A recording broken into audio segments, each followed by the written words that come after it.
Assalamualaikum warahmatullahi wabarakatuh. Allahumma sholli ala sayyidina Muhammad wa ala ali sayyidina Muhammad. Masjid Diror. Sejak sebelum kaum muslimin hijrah, di Madinah ada seorang pendeta Nasrani bernama Abu Amir. Ia adalah orang terpandang di suku Khosraj. Setelah Islam menyebar luas, Abu Amir pun menunjukkan kebencian kepada Rasulullah SAW dan para pengikutnya. Bahkan diam-diam, Abu Amir telah menghasut Quraisy agar memerangi Rasulullah SAW. Namun, ketika akhirnya Mekah ditaklukkan, Abu Amir berpaling ke Romawi. Kaisar Heraklius mengizinkan Abu Amir tinggal di wilayah Romawi agar bisa bersama-sama menyusun rencana jahat terhadap Rasulullah SAW. Dari tempat yang baru itulah Abu Amir menulis surat kepada orang-orang munafik di Madinah. Ia menceritakan bahwa Heraklius siap membantu, namun lebih dahulu harus dibangun sebuah markas agar orang-orang dapat berkumpul untuk melaksanakan rencana jahat terhadap Rasulullah SAW. Maka dengan cerdik orang-orang munafik Madinah membangun sebuah markas. Markas tersebut bukan berbentuk rumah atau benteng, melainkan sebuah masjid. Padahal di situ dekat sudah ada Masjid Quba yang didirikan Rasulullah SAW. Jika orang-orang menanyakan hal ini, kaum munafik itu beralasan supaya pada malam-malam yang sangat dingin, orang di sekitar sini bisa mendapat tempat sholat yang lebih dekat. Masjid ini telah selesai dibangun sebelum Rasulullah SAW berangkat ke Tabuk. Orang-orang munafik mendatangi Rasulullah SAW, meminta agar beliau sudi kiranya sholat di sana. Tujuan utama mereka adalah jika Rasulullah SAW mau sholat di sana, maka masjid itu tidak akan lagi dicurigai.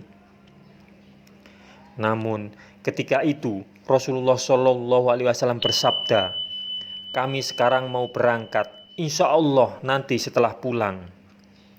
Sebelum Rasulullah SAW tiba di Madinah dari Tabuk, Jibril turun membawa berita tentang Masjid Diror yang dibangun untuk memecah belah dan membuat orang kembali kafir. Maka begitu tiba di Madinah, beliau SAW memerintahkan kepada beberapa sahabat untuk menghancurkan masjid itu sampai rata dengan tanah. Setelah gembira karena meraih kemenangan dari Romawi dan orang munafik, kembali kesedihan menimpa Rasulullah SAW. Ibrahim wafat. Khadijah melahirkan dua anak laki-laki untuk Rasulullah SAW, yaitu Qasim dan Thohir. Namun, keduanya meninggal ketika masih bayi di pangkuan ibunya. Setelah Khadijah wafat, berturut-turut ketiga putri Rasulullah SAW meninggal, sehingga yang tersisa hanyalah Fatimah Az-Zahra. Karena itu, kita dapat memahami betapa besarnya rasa sayang Rasulullah SAW kepada Ibrahim, anaknya yang lahir dari Maria. Namun, kebahagiaan itu tidak berlangsung lama. Ibrahim, si bayi mungil, jatuh sakit yang sangat mengkhawatirkan.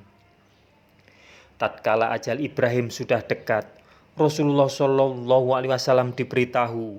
Karena begitu sedih, Rasulullah SAW berjalan sambil memegang dan bertumpu pada tangan Abdurrahman bin Auf.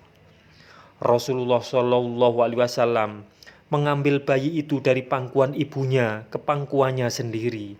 Hati beliau seolah remuk redam. Tangan beliau Rasulullah SAW menggigil saat memeluk Ibrahim. dengan rasa pilu yang begitu mencekam, sanubari Rasulullah Shallallahu Alaihi Wasallam. Bersabda Ibrahim, kami tidak dapat menolongmu dari kehendak Allah. Air mata Rasulullah Shallallahu Alaihi Wasallam mengalir melihat bayinya sedang menarik nafas terakhir. Maryah dan adiknya Shirin menangis menjerit-jerit. Namun Rasulullah Shallallahu Alaihi Wasallam membiarkan mereka begitu. Setelah itu, tubuh Ibrahim tidak bergerak lagi. Nyawanya telah kembali kepada Allah Subhanahu wa Ta'ala.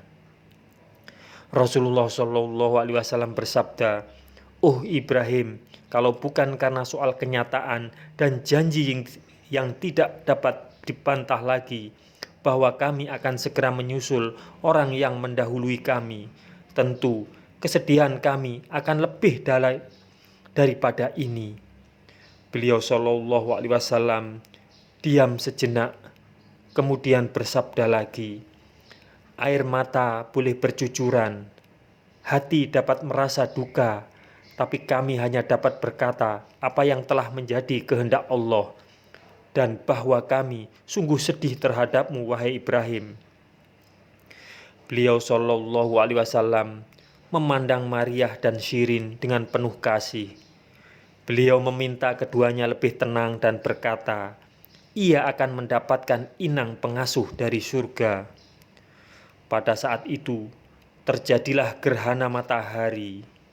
Para sahabat berkata bahwa gerhana itu terjadi karena kematian Ibrahim.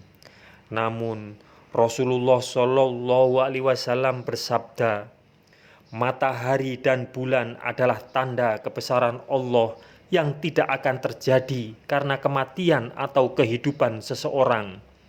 Kalau kamu melihat hal itu, berlindunglah dan berzikirlah kepada Allah dengan melakukan sholat. Semoga kisah ini bermanfaat untuk kita semua. Wassalamualaikum warahmatullahi wabarakatuh. Mudah-mudahan kelak kita akan mendapatkan syafaat dari Nabi besar Muhammad Sallallahu Alaihi Wasallam. Amin, amin, amin ya Rabbal Alamin.